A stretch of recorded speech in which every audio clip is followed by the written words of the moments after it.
আজকে আমার আলোচনার বিষয়বস্তু হলো ইরান ইসরায়েল যুক্তরাষ্ট্রের যুদ্ধ নিয়ে। কেন ইরান ইসরায়েলের উপর আক্রমণ করলেন, ইসরায়েল কেন ইরানের উপর আক্রমণ করলেন, যুক্তরাষ্ট্র কেন যুদ্ধ করার সুযোগ দিয়েছেন, পরবর্তী আবার কেন যুদ্ধ বিরতি নিলেন, এই নিয়ে আমি সংক্ষিপ্ত আকারে কিছু আলোচনা আপনাদের সামনে নিয়ে এসেছি। হাজিরিন, সবচেয়ে খুশির বিষয় হলো, সবচেয়ে আনন্দের বিষয় হলো ইরান ইসরায়েলের সাথে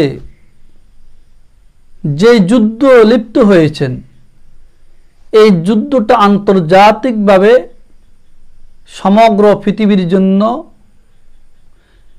দ্বিতীয় বিশ্বযুদ্ধ হিসাবে আমরা বিবেচিত করেছি। এই যুদ্ধ সাধারণ যুদ্ধ নয়। ইসরায়েল যুগ যুগ ধরে মুসলমানদের উপরে নির্মমভাবে অত্যাচার ও বিচার করে যাচ্ছেন। ফিলিস্তিনের মুসলমানদেরকে ফাঁকির মতন গুলি করে হত্যা করেছেন। ফিলিস্তিনের অসংখ্য অগণিত শিশুকে গুলি করে হত্যা করেছেন। ফিলিস্তিনের গাজার অসংখ্য অগণিত নারীদেরকে ধর্ষণ করে মেরেছেন। সেই মুসলিম পুরুষ এবং নারী ও শিশুদের আহাজারি, অন্তর আকাঙ্ক্ষা, তাদের আত্মনাদ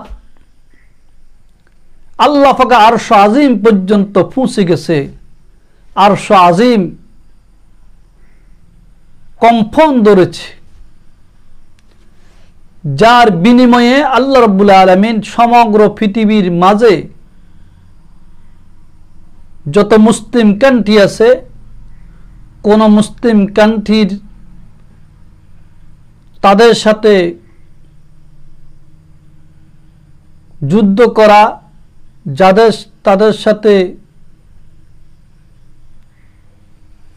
তাদের সাথে যুদ্ধ করার মতন ক্ষমতা কারো সাহস ছিল না। কিন্তু একটি রাষ্ট্র ইরান আজকে সমগ্র পৃথিবীর মস্তককে খান খান করে দিয়েছে। ইরান সমগ্র পৃথিবীর যত অপশক্তি, ইহুদিবাদী, খ্রিস্টবাদী, যুক্তরাষ্ট্র, আমেরিকা, ইসরায়েল থেকে শুরু করে এই ইহুদিবাদীদেরকে, ইহুদি রাষ্ট্রগুলোকে খান খান করে দিয়েছে, তছনছ করে দিয়েছে। আজকে তারা মুসলমানদের কাছে মাথা নত করতে বাধ্য হয়েছে সে যুক্তরাষ্ট্র, আমেরিকা। অথচ আমেরিকা পৃথিবীর সমস্ত রাষ্ট্রগুলোকে নেতৃত্ব দিচ্ছে। আমেরিকা সমগ্র পৃথিবীর জাতিসংঘ, যে জাতিসংঘ থেকে সমগ্র পৃথিবীকে নিয়ন্ত্রণ করা হয়, সমগ্র পৃথিবীর আন্তর্জাতিক বিষয়গুলা আমেরিকাতে করা হয়। আজকে সে আমেরিকা মানবতা হারিয়ে, সে ডোনাল্ড ট্রাম্প মানবতা হারিয়ে, মানবতাকে বিবর্জিত করে সেই মুসলিম জাতিদের উপরে বছরকে বছর, যুগকে যুগ নির্মমভাবে অত্যাচার, অবিচার, অস্ত্রবাজি করে আসছে, যুদ্ধ বিগ্রহ করে আসছে। কিন্তু আল্লাহ পাক সেই ইরানের মতন একটা রাষ্ট্রকে শক্তিশালী করে, অস্ত্রের শক্তি, ক্ষমতার শক্তি, তাদের সাহসিকতার শক্তি, সকল শক্তিগুলো একত্র করে সেই একাই সেই ইসরায়েল এবং যুক্তরাষ্ট্র সহ তাদের সাথে সেই চ্যালেঞ্জ করে যুদ্ধ লিপ্ত হয়েছেন। আর তারা যুদ্ধ করে অবশ্যই বিজয় হয়েছেন। ইসরায়েল যখন ইরানের উপরে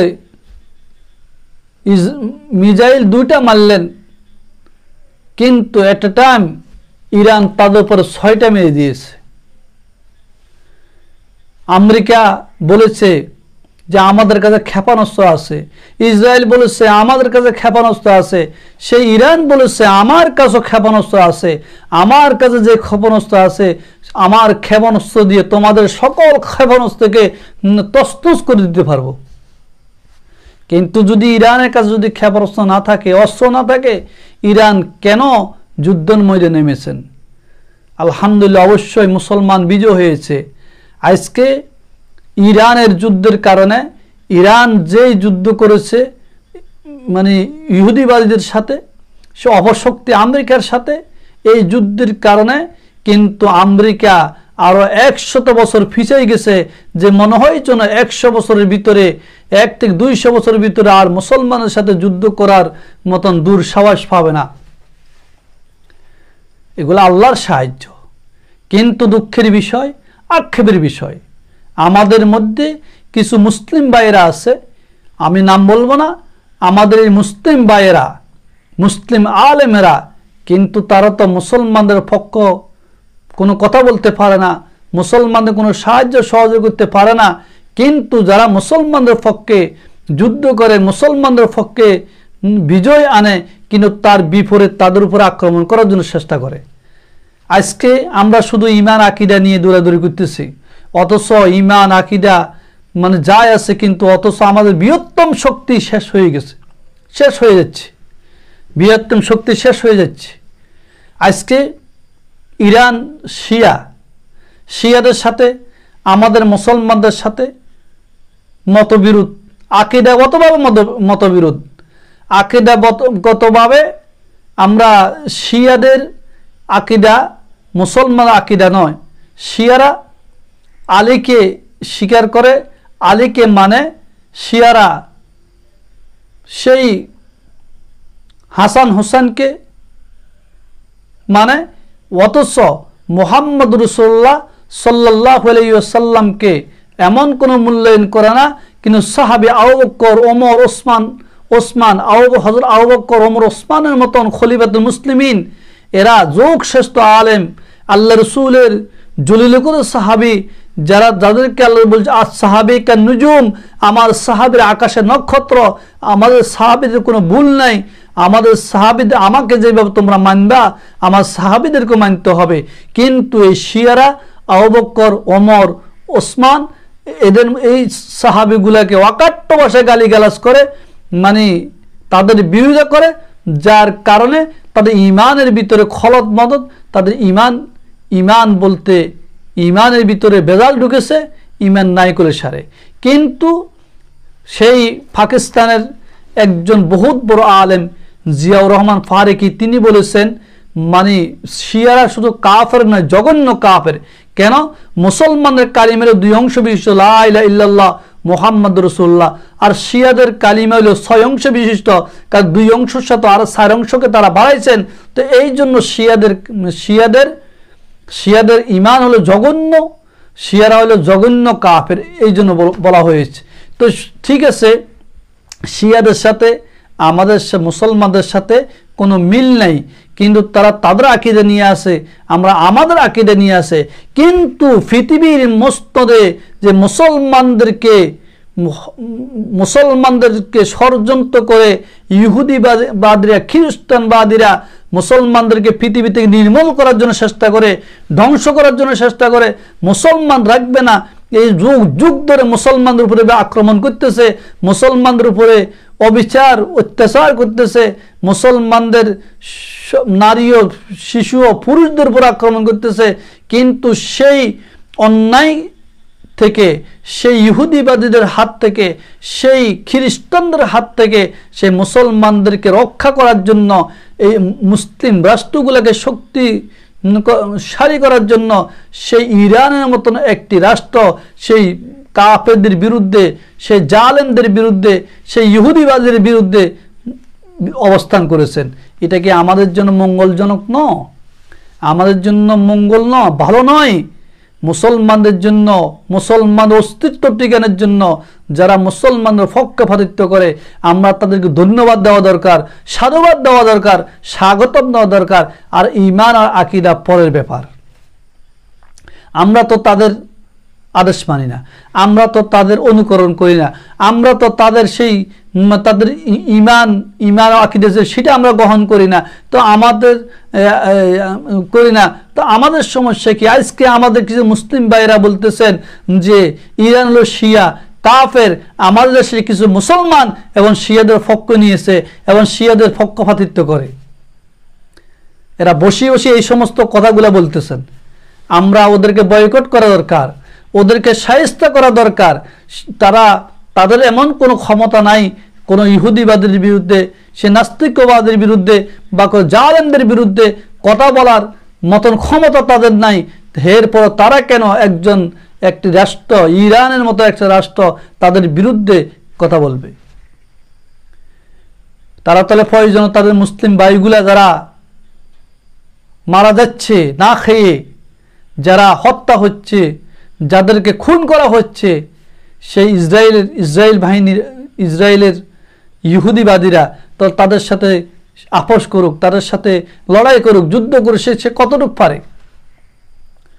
তুমি শিয়া শিয়া শিয়া করে এই অবস্থা কেন করতেছ? আমরা কি শিয়াদের পক্ষ নিচ্ছি? আমরা শিয়াদের পক্ষে, যার যার মসলক তার কাছে, কিন্তু সমস্ত মুসলমানগুলা ঐক্য একে প্ল্যাটফর্ম যদি আসতে পারে তো আমাদের শক্তি বৃদ্ধি হলো, আমাদের ক্ষমতা বাড়লো, আমাদের ইমানি কুওয়াত বাড়লো, আমরা বাতিলের সাথে লড়তে পারবো, লড়াই করার মতন ক্ষমতা আমাদের থাকবো। এটাই ছিল আমাদের উদ্দেশ্য, এটাই আমাদের উদ্দেশ্য। কিন্তু আমাদের উদ্দেশ্য মানে তাদের সেই গান্দা আকীদাকে স্বীকার করা নয়, আমাদের তাদেরকে সমর্থন করা মানে তাদের নীতিমালা মানা নয়। তাদের নীতিমালা তাদের কাছে থাকবে, তাদের ইমান তাদের কাছে থাকবে, আমাদের ইমান আমাদের কাছে থাকবো। আমাদের ইমান সহি হলে, আমাদের ইমান যদি ভালো হয়, পিওর হয়, আমরা জান্নাতি হব। তাদের ইমান যদি পিওর হয় তারা জান্নাতি হবে। তাদেরটা তাদের সাথে, আমাদের সাথে। কিন্তু মুসলমানকে রক্ষা করার জন্য, মুসলিম দেশকে রক্ষা করার জন্য, মুসলমানদের ক্ষমতা ঠিকানোর জন্য সকল মুসলমান রাষ্ট্রগুলোকে, সকল মুসলিমকে এক হওয়া দরকার, ঠিক কিনা? তো সামনে হাজিরিন, আজকে ইরান যে আক্রমণ করেছে, যে হামলা করেছে, ইরানের হামলার সাথে সাথে, ইরান যুদ্ধের সাথে সাথে কিন্তু সেই আমেরিকার শক্তিধর ডোনাল্ড ট্রাম্প বলতে বাধ্য হয়েছে আমরা যুদ্ধবিরতি করব, থামো তোমাদের যুদ্ধ আমাদের লাগবে না। যার কারণে আজকে যুদ্ধ বন্ধ হয়েছে। না, যুদ্ধ বন্ধ হওয়ার মতন ক্ষমতা, বন্ধ করার মতন ক্ষমতা এবং কারো ছিল না। তো মানে লাঠির জন্য, অস্ত্র দিয়ে অস্ত্র ঠেকাবো, লাঠি দিয়ে লাঠি ঠেকাইবো, ইমানের শক্তি দিয়ে সে কাফের মুশরিক বেঈমানকে থামাবো। আল্লাহ ইলাহা ইল্লাল্লাহ, আল্লাহু আকবার স্লোগান দিয়ে, নারায়ে তাকবীরের স্লোগান দিয়ে সমগ্র পৃথিবী কম্পমান করব যে পৃথিবীতে এখনো মুসলমান আছে, মুসলমানের শক্তি আছে। এখন মুসলমান বড় নাই, মুসলমান বুলুটের মতন ছুটবে। মুসলমান যখন ছুটবে তখন তোমাদের কোনো ক্ষমতা থাকবে না। সব ইহুদিবাদীদের ক্ষমতা তছনছ হয়ে যাবে, একদিন খানখান হয়ে যাবে। ইমাম মেহেদী আলাইহিস সালাতু ওয়াস সালামের আগমন অতি সন্নিকটে, ঈসা আলাইহিস সালাতু ওয়াস আগমন অতি সন্নিকটে। কিন্তু যখন এই মর্দে মুজাহিদরা আসবে তখন কোনো ইহুদিবাদী পৃথিবীতে আর থাকবে না মুসলমান ছাড়া। সেই যোগ, সেই সময় আসতেছে ওদের সন্নিকটে। নামাজ পড়ো, আল্লাহকে ডাকো, আল্লাহর পথে জিহাদ করার জন্য প্রস্তুত হও। ইমানের শক্তিকে মজবুত করার জন্য চেষ্টা করো। বাতিলের বিরুদ্ধে কথা বলো, বাতিলকে পৃথিবীর থেকে ধ্বংস করার জন্য চেষ্টা করো। দেখবে একদিন ইনশাআল্লাহ আল্লাহ রাব্বুল আলামিন তোমাদেরকে ক্ষমতা দান করবে যে বাতিলকে নিপাত করার মতন, বাতিলের অপশক্তিকে নির্মূল করার শক্তি অবশ্যই আল্লাহ তাআলা তোমাকে আমাকে দান করবে যদি আমরা আমার ঈমানের উপরে অটল থাকি। ঈমানের উপরে যদি আমরা অটল আর অবিচল থাকি। আল্লাহ আমাদেরকে